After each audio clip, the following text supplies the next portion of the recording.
আপনি কি বলছেন? হ্যাঁ, সর্বমাত্র হতভাগিনী নিজের স্বামীকে হারিয়েছে, আর আজকে আপনি অমর করে ওখানে খুশির কথা বলছেন।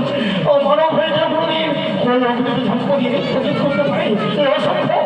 তাহলে যদি অসম্ভবই হয়ে যায়, তাহলে আমরা সবাই গ্রামে চলে যাচ্ছি। কিন্তু যাওয়ার সময় উচ্চ কণ্ঠে বলবো যে চাঁদ এই সমাজে থেকে সমাজের আইন কারণ মানে না। চলেছ?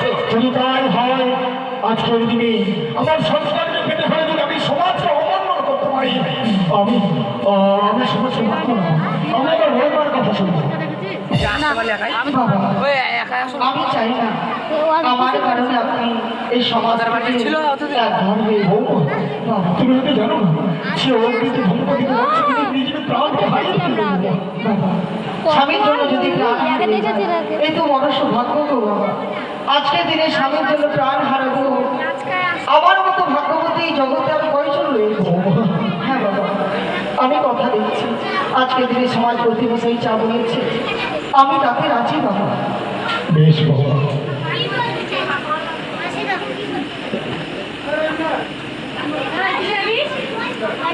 আমি সেই চিন্তায় আমি পরীক্ষা দিতে রাজি। বেশ, তাহলে এই যে আমি বন্দি করে দিচ্ছি।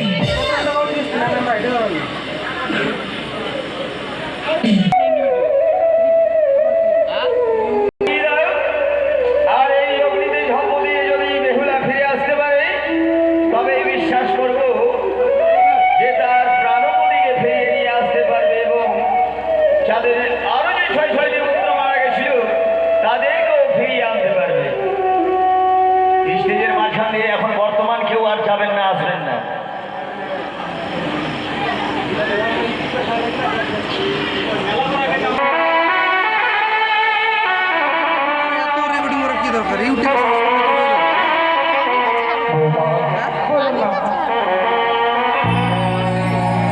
জানি না আজকের দিনে তুমি এই পরীক্ষার্থী হয়ে ফিরে আসবে কিনা।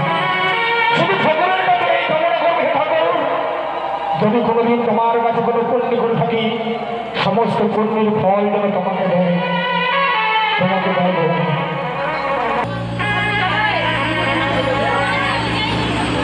জ্বালিয়ে মুখে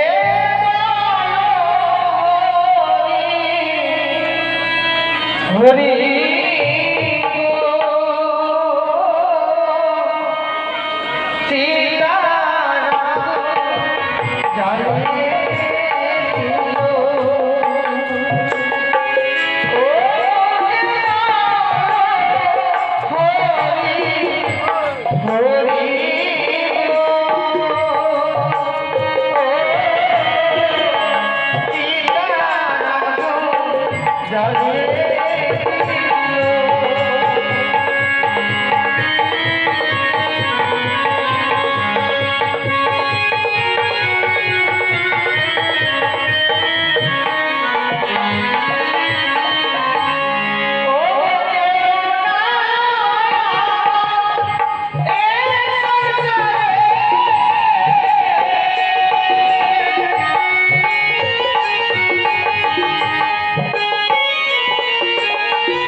তুলে দেবে। বেশ, তাই হবে, তাই হবে।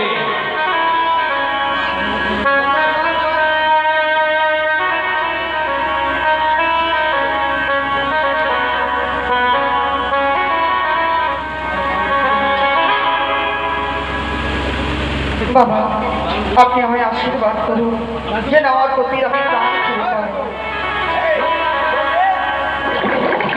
বেশ বৌমা,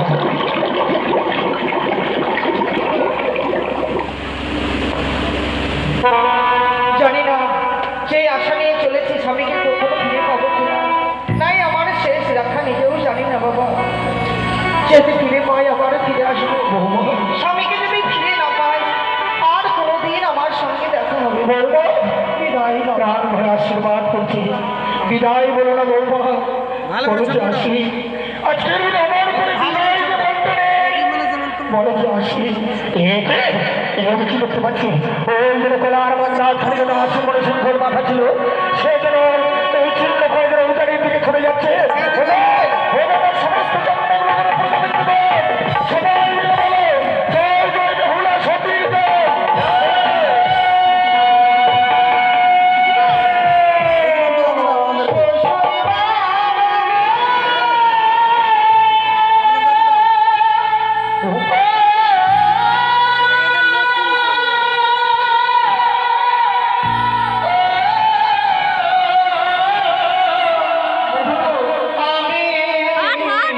চলে